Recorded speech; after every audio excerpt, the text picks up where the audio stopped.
This is the Law for Community Workers podcast for community and health workers, produced by Legal Aid New South Wales. My name is Pauline and I'm from the Community Legal Education branch here in Legal Aid, and we would like to acknowledge that our podcast is recorded on Aboriginal land and pay our respects to elders past and present. Always was, always will be. Hello everyone. Today our guests are Jeanine and Sharon, and they are going to talk about Christmas spending and budgets so your clients don't get slayed down with debt in the new year. Good morning and welcome to you both. Good morning, Pauline. Good morning. If you'd like to both introduce yourselves, tell us what team you're on, where you work, and what's your favourite thing about your job. Okay, my name's Jeanine Sines. I'm a financial counsellor with Civil Laws for Aboriginal Communities. I've been there for the last 6.5 years. And what we do in CLSAC is we visit remote areas, 26 actually identified remote Aboriginal communities. And the thing I like the most is going out there and meeting the root people of the communities, at grassroots levels. So that's what I love about that, and also accompany the solicitors on outreach, because that there's always legal matters that they've got to deal with, and then they actually, if they need to refer for financial counselling, they refer it to me.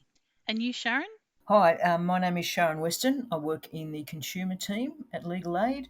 So my role is to meet with clients who may have had another legal issue and also have a financial issue that I might be able to help them out with. One of the things I like most about my job is being able to help people to learn something about how the world of banking and lending and energy, etc., actually works, and how they might be able to improve the way they interact with those entities.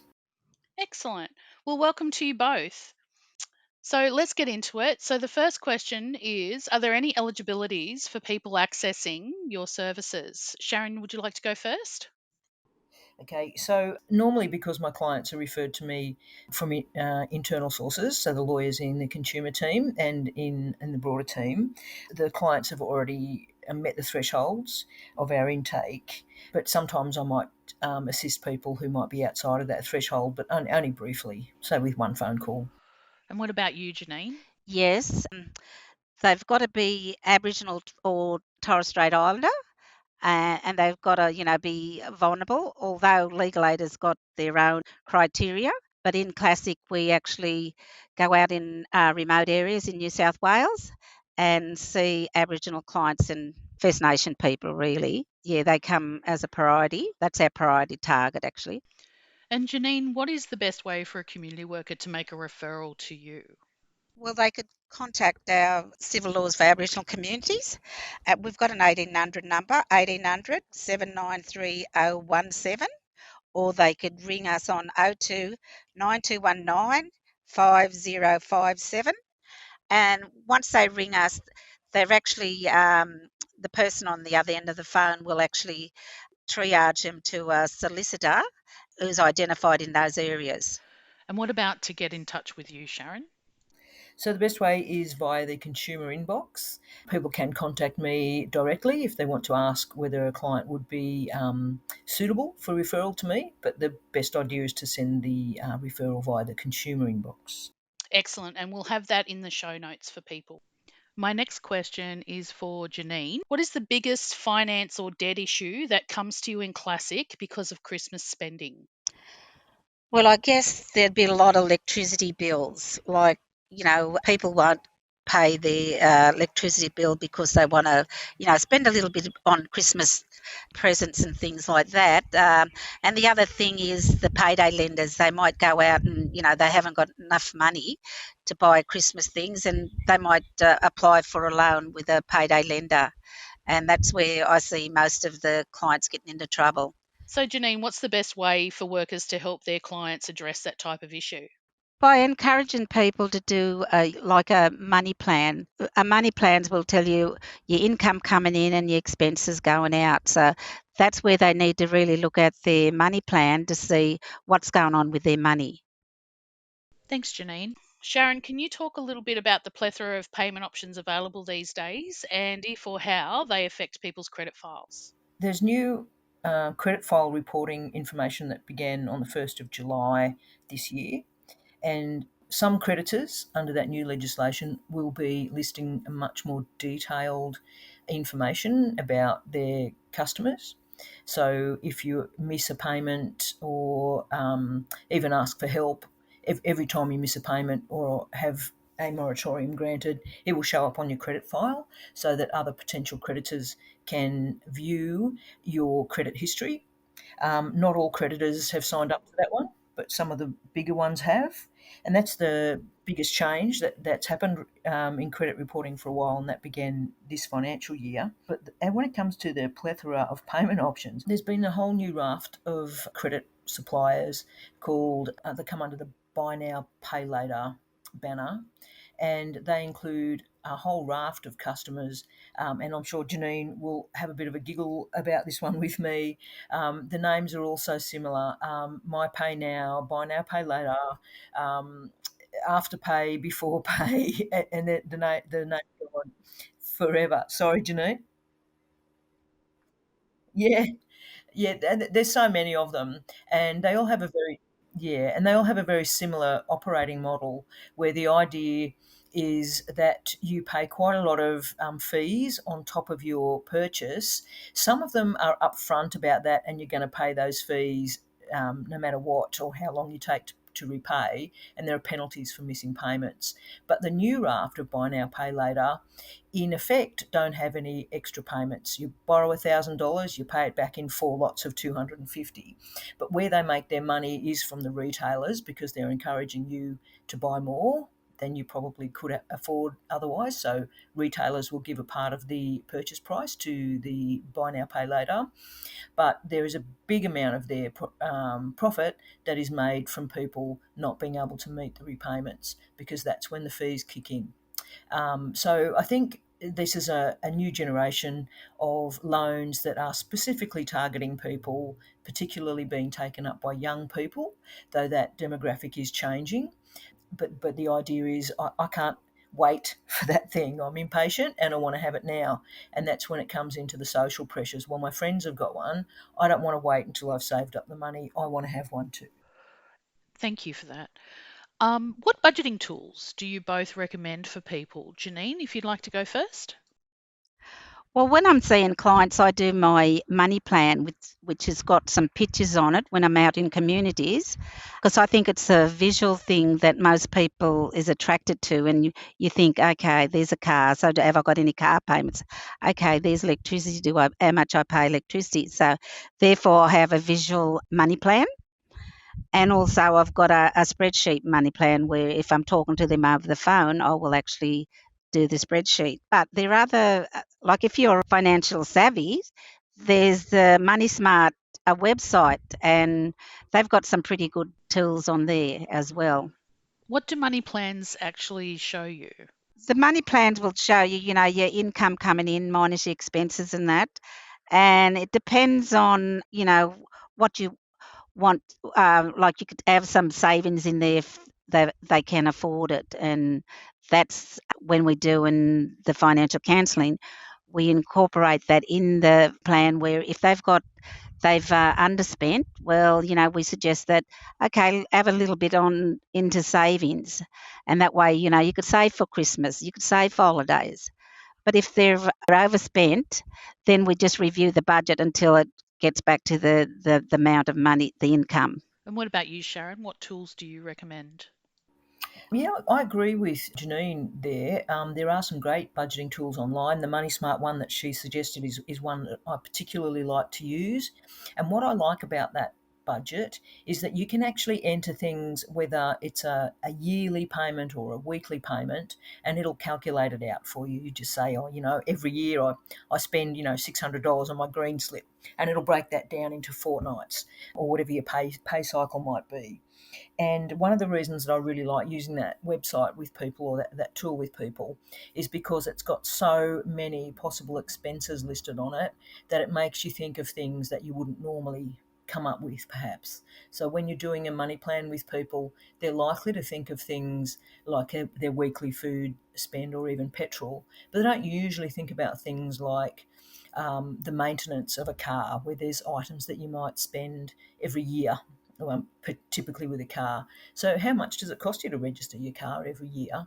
And the budget tool will work out how much that means per fortnight. So how much would you have to put away every fortnight just to keep your car on the road? And people can be quite surprised when they realise that. Most people just go into shock when it's rego time and they need to get new tyres or something fixed before they can register it, because they're expensive.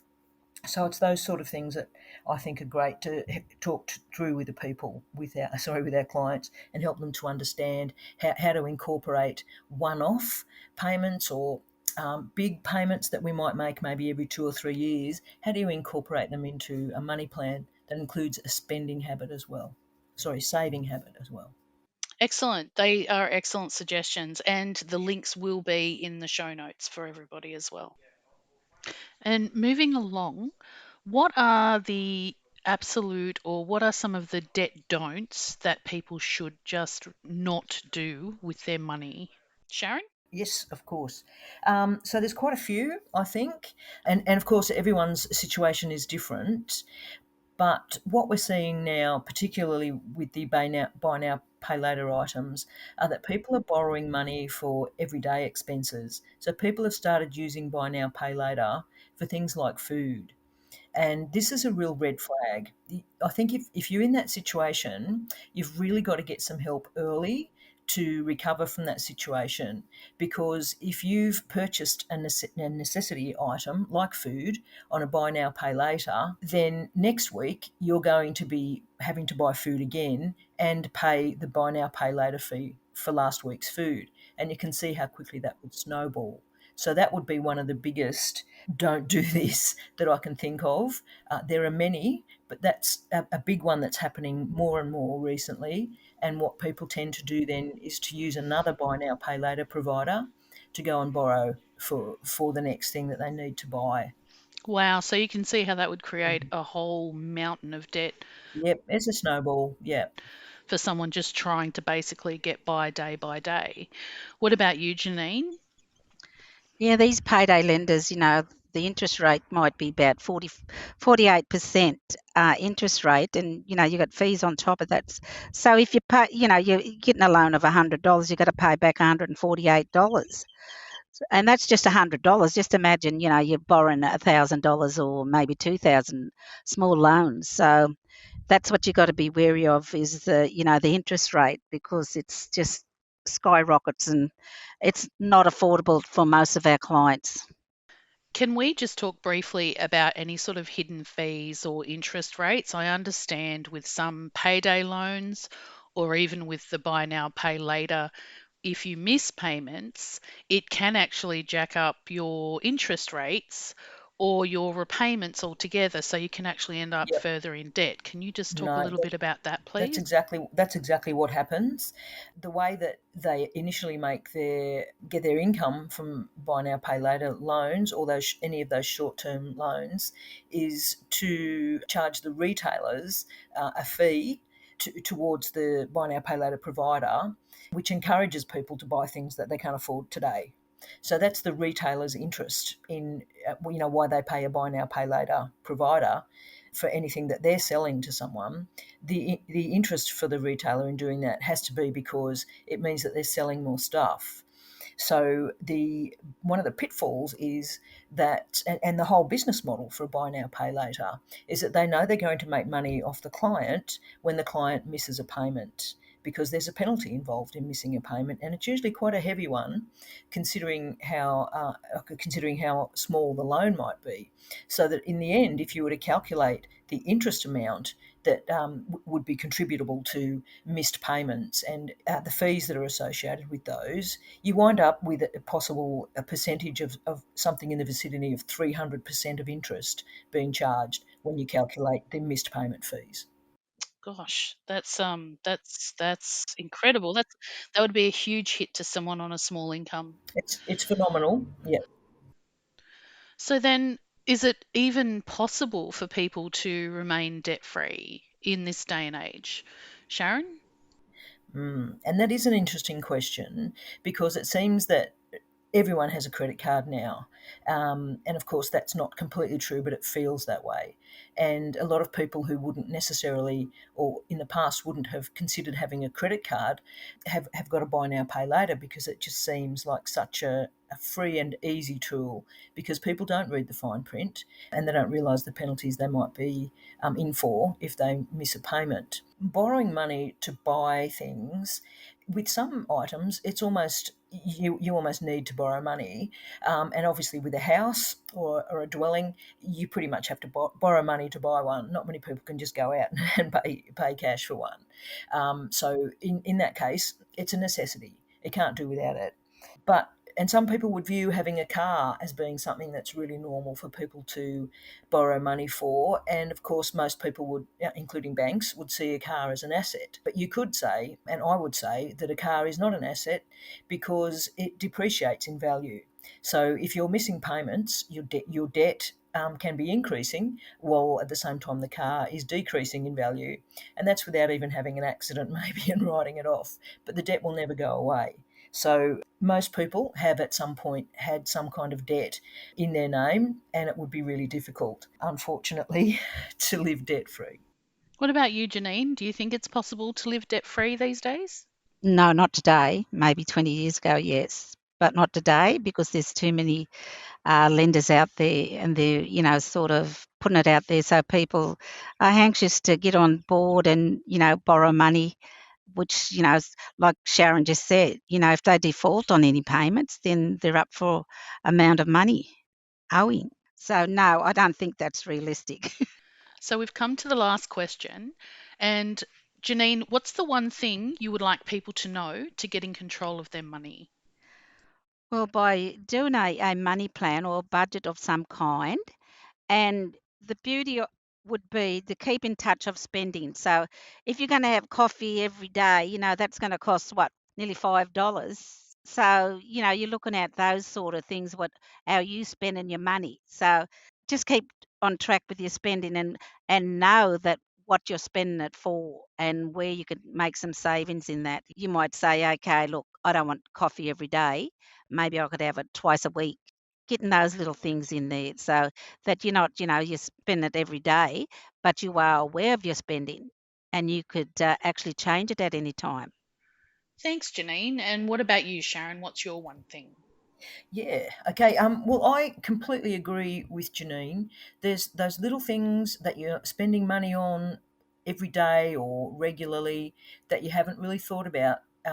Adding them up and seeing what a big chunk of your regular income that might be. But one of the things that I would like people to know is how to actually say no to other people in your life, particularly your kids or your partner, even family and friends. I think it's really important, especially for women, to learn how to see your income as your own money, and that you have a right to manage how it's spent and what it's spent on. And that can be really difficult sometimes. There can be a lot of pressure on you to hand money over or spend it on something that you're not interested in. And like I said, that pressure can come from all sorts of avenues, parents, partner, kids, and everyone else around the place. So that would be a big thing for me, how to help people to take control of their own finances, make the decisions for themselves. Thank you so much for joining us today, Jeanine and Sharon. Debt can be such a hard weight to get out from under, and I'm sure you've helped a lot of people with your information today. Goodbye, everybody, and thank you for today, Pauline. Okay, goodbye, everyone. I think we've said it. Thank you. Thanks for your time. If you're a community worker and you've got clients with debt issues, please get them to call Law Access and see if they can get in touch with one of our financial counsellors. Don't forget there's also a lot of financial rights services available for them. All the information will be linked in the show notes. That was our guests, Legal Aid New South Wales financial counsellors Jeanine Signs and Sharon Weston. As always, you will find links to all the websites, pages and resources mentioned in this episode, as well as a full transcript listed in our show notes. Or you can email us to cle@legalaid.nsw.gov.au. This has been Law for Community Workers, Jingle Bills. Thank you for listening, and goodbye, everyone.